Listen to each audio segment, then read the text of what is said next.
चलिए सिंपली कैसे डाउनलोड करते हैं वीएस कोड को जान लेते हैं। सिंपली आपको गूगल पे जाना है और सर्च करना है VS code download for Windows, और आपके पास अगर मैक ओएस है, लिनक्स है, तो उसके लिए भी आप सर्च कर सकते हो। ओके, तो सिंपली आपको यहाँ पे नाम चेंज करना पड़ेगा आपके ऑपरेटिंग सिस्टम का। तो चलिए बढ़ते वीडियो में आगे। सर्च करने के बाद सिंपली पहले लिंक पे क्लिक करने के बाद यहाँ पे आपको इस तरीके का पेज ओपन हो जाएगा। ओके, हमारे पास विंडोज मशीन है, सिंपली हम इसको इंस्टॉल कर लेंगे। सिंपली यहाँ पे क्लिक करना है। क्लिक करने के बाद ये थोड़ा लोडिंग टाइम लेगा और सिंपली यहाँ पे ऊपर चला जाएगा यहाँ पे। ओके, सो ये ऑटोमेटिकली रिडायरेक्ट हो जाएगा। कुछ समय बाद देख सकते हो क्या हुआ, सिंपली यहाँ पे डाउनलोड ऑप्शन में ये आ गया। सिंपली ये सिर्फ 100 MB का है, कुछ टाइम लेगा और इंस्टॉल हो जाएगा। हमारे पास ये पहले से इंस्टॉल है, इसलिए हम इसको इंस्टॉल नहीं करेंगे। ओके, इंस्टॉल होने के बाद सिंपली एलो एलो करके आपको इसका क्या करना है, एग्जीक्यूशन कंप्लीट कर लेना है। उसके बाद क्या करना है मैं आपको बताता हूँ। ओके, तो VS कोड इंस्टॉल होने के बाद सिंपली आपको MinGW64 सर्च करना है आपके गूगल पे। ओके, इस तरीके से MinGW64 डाउनलोड। ओके, ये इंस्टॉल करने के बाद आपको सिंपली पहले इस लिंक पे क्लिक करना है। इसके बाद इस तरीके से एक इंटरफेस ओपन होगा और सिंपली डाउनलोड पे क्लिक कर देना है।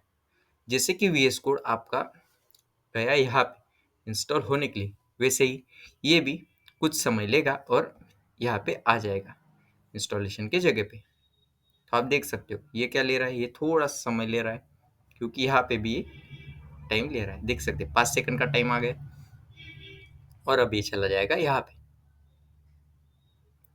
ओके, 1 मिनट मैं आपको बताता हूँ।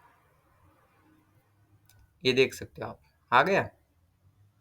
तो ये 16 MB का है, ये भी थोड़ा सा टाइम लेगा और इंस्टॉल हो जाएगा। ये दोनों इंस्टॉल होने के बाद आपको करना क्या है, सिंपली आपको इन्हें ओपन कर लेना है और एलो एलो कर देना है। उसके बाद क्या करना है मैं आपको बताता हूँ। ओके, इसको कट कर देना है यहाँ से और सिंपली आ जाना है बाहर आपके विंडो पे। उसके बाद आपको जाना है कहाँ पे, MinGW पे। MinGW और उसको ओपन कर देना है। ओपन करने के बाद ये कुछ इस तरीके से लोडिंग लेगा और आपको सेकंड नंबर वाला MinGW ऑटो कॉन्फ़िग इस नाम से जो ऑप्शन है उसको सिलेक्ट करना है, जो कि ये वाला है। ओके, आपके यहाँ बेसिक पैकेजेस लिखा होगा सेकंड नंबर पे। कौन सा, बेसिक पैकेजेस, मैं आपको बताता हूँ 1 मिनट। ओके, बेसिक सेटअप में आ जाना है और किसको इंस्टॉल करना है, MinGW32 बेस, जिसमें आपको अब बेसिक MinGW इंस्टॉलेशन मिलेगा। उसको सिंपल यहाँ पे क्लिक कर देना है और मार्क एज ए इंस्टॉलेशन पे क्लिक कर देना है। हमारे यहाँ पहले से इंस्टॉल है, इस वजह से ये ग्रीन कलर में दिखा रहा है। ओके, और नेक्स्ट क्या करना है आपको, 1 2 3 4 5, 5वें नंबर पे GCC और G++ को भी उसी तरीके से इंस्टॉलेशन मार्क कर देना है और यहाँ पे इंस्टॉलेशन पे जाके सिंपली उन्हें अप्लाई चेंजेस कर देना है। इससे क्या होगा, आपको VS कोड में मदद मिलेगी लैंग्वेज ट्रांसलेशन में। सिंपली इस तरीके से ये दोनों परफेक्टली इंस्टॉल होने के बाद, ये 5 मिनट लेंगे परफेक्टली इंस्टॉल होने के बाद इसको सिंपल यहाँ से कर देना है कट। और कहाँ पे जाना है, जाना है आपको आपके फाइल मैनेजर में। फाइल मैनेजर में C ड्राइव में जाना है। उसके बाद आपको जाना है कहाँ पे, सिंपली MinGW आपको यहाँ पे C ड्राइव में ऊपर ही मिल जाएगा, या फिर आप सर्च भी कर सकते हो डायरेक्ट। उसमें आने के बाद सिंपली बिन फोल्डर में जाना है और इसका जो पाथ है जो यहाँ से कॉपी करना है, सिंपली राइट क्लिक और कॉपी द एड्रेस। इसको करने के बाद इसको यहाँ से कट कर देना है। कट करने के बाद सिंपली इन्वायरमेंटल वेरिएबल आपको सर्च कर लेना है, एनवायरमेंटल वेरिएबल। ओके, इसको क्लिक कर देना है और इसको ओपन कर लेना है। इस तरीके से कुछ इंटरफेस आपके सामने आएगा। ओके, आपको क्या करना है, यहाँ पे जाना है और इसको डबल क्लिक करना है। किसको, मैं आपको फिर से बताता हूँ। तो यहाँ पे जाना है और पाथ नाम का एक ऑप्शन होगा, इसको डबल क्लिक करना है। डबल क्लिक करने के बाद अगर आपका यहाँ पे बिन का पाथ सेटअप नहीं है MinGW का, ओके, आप देख सकते हो 1 2 3 4 हमारा भी है। यहाँ पे देखो 4 नंबर पे C:/MinGW/bin हमारा पाथ जैसे सेटअप है। आपको क्या करना है, सिंपली न्यू पे क्लिक करना है और आपका जो पाथ है यहाँ पे पेस्ट कर देना है। हमारा है इसलिए हम यहाँ पे नहीं करेंगे, क्योंकि आप यहाँ पे देख सकते हैं। फिर भी हम आपके लिए कर देते। ओके, तो कर दिया, इसको हम डिलीट कर देते सिंपली यहाँ से, और यहाँ पे ओके कर देना है। कर दिया, यहाँ से भी इसे ओके कर देना है। अब क्या हुआ, सिंपली जो MinGW में हमने इंस्टॉलेशंस किए थे वो हो गए हमारे VS कोड से लिंक, हमारे इन्वायरमेंट से लिंक हो गए वो अभी आईडी से, इस तरीके से। उसके बाद VS कोड आपको ओपन करना है और उसमें कुछ एक्सटेंशन है वो आपको डाउनलोड कर लेने हैं, जिससे आपको VS कोड का जो कोड है C और C+ का वो रन करने में आसानी होगी। इस तरीके से कुछ इंटरफेस आएगा। ओके, उससे पहले आपको एक और चीज़ करना है, सिंपल यहाँ पे एक C और C++ का फोल्डर बना लेना है। फोल्डर कैसे बनाएंगे, सिंपली राइट क्लिक करना है आपके डेस्कटॉप पे, फोल्डर नाम का ऑप्शन चूज करके C++ लिखेंगे, और क्या करना है उसके बाद फोल्डर क्रिएट करने के बाद फिर से उसे राइट क्लिक करके ओपन द टर्मिनल कर लेना है। टर्मिनल ओपन होने के बाद कोड ऐसा लिख के स्पेस दे के डॉट और क्लिक एंटर। इससे क्या होगा, ये सिंपली डायरेक्ट रिडायरेक्ट हो जाएगा हमारे VS कोड में, और इस तरीके का कुछ इंटरफेस आपको दिखेगा। शुरुआत में आपको जाना है एक्सटेंशंस में, और यहाँ पे कुछ नीडेड एक्सटेंशन से उन्हें इंस्टॉल कर लेना है। कौन से, आपको बताता हूँ। ओके, मेरे पास पहले से इंस्टॉल है, मैं उनमें से ही आपको बताता हूँ। तो सबसे पहला एक्सटेंशन है कोड रनर। ओके, तो कोड रनर आपको सर्च कर लेना है, यहाँ पे जो पहला आएगा उसको ही इंस्टॉल कर लेना है, जो कि पीले कलर का होगा, ये वाला।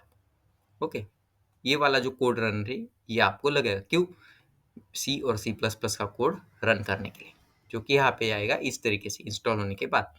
हो गया, उसके बाद क्या करना है, सिंपली इसको यहाँ से कट कर देना है और यहाँ पे डालना है C एंड C++।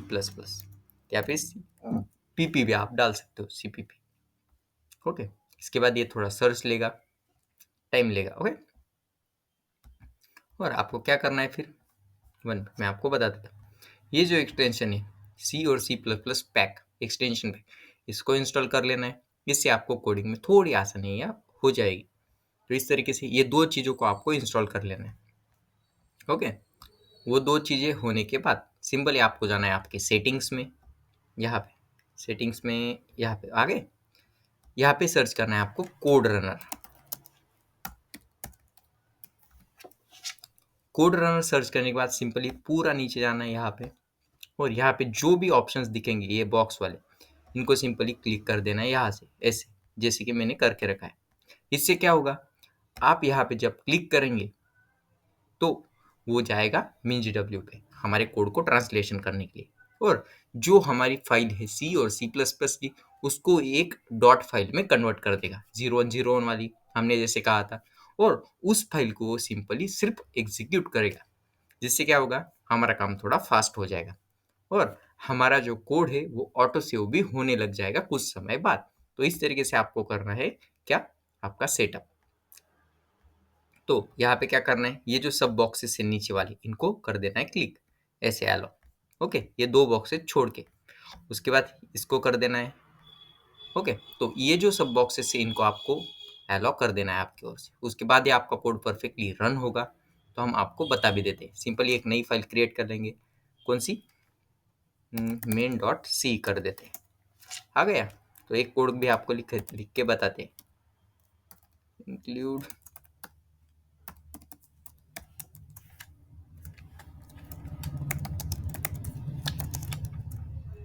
अभी ये चीज़ें आपको समझ में नहीं आएगी तो डोंट वरी, टेंशन ना ले,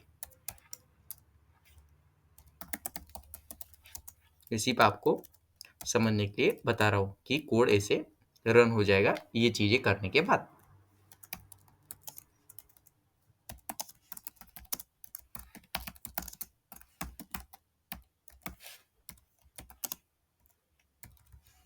हो गया, आपने क्या किया, अभी सिंपली कोड लिख लिया है और यहाँ से आपको यहाँ पे क्लिक कर देना है। इससे क्या होगा, ये इस तरीके से रन हो जाएगा। तो देख सकते हो आपका जो आउटपुट है वो अभी आ जाएगा। ये देखिए, हेलो कोड व्हीलर स्टूडेंट्स, यहाँ का आउटपुट सिंपली यहाँ पे आ गया। तो जब हमने उन सब बॉक्सेस को टिक किया तो क्या हुआ, सिंपली ये जो आपको दिख रहा है यहाँ पे CD के बाद, ये ऑटोमेटिकली आ गया, कहाँ से, हमारे MinGW से कनेक्टेड हो गया। नहीं तो आपको ये सब लिखना पड़ता, उसके बाद आपका कोड एग्जीक्यूट होता। क्या होता है ये लिखने के बाद, सिंपली इस तरीके से एक exe फाइल क्रिएट होती है, और इस फाइल को हमें रन करना पड़ता है उस फाइल में जाके। तो ये सब चीज़ें बचाने के लिए सिंपली हमें वो सब बॉक्सेस को क्लिक कर देना। इस तरीके से आज का हमारा हो गया क्या, सेटअप VS कोड का। चलिए मिलते हैं नेक्स्ट वीडियो में।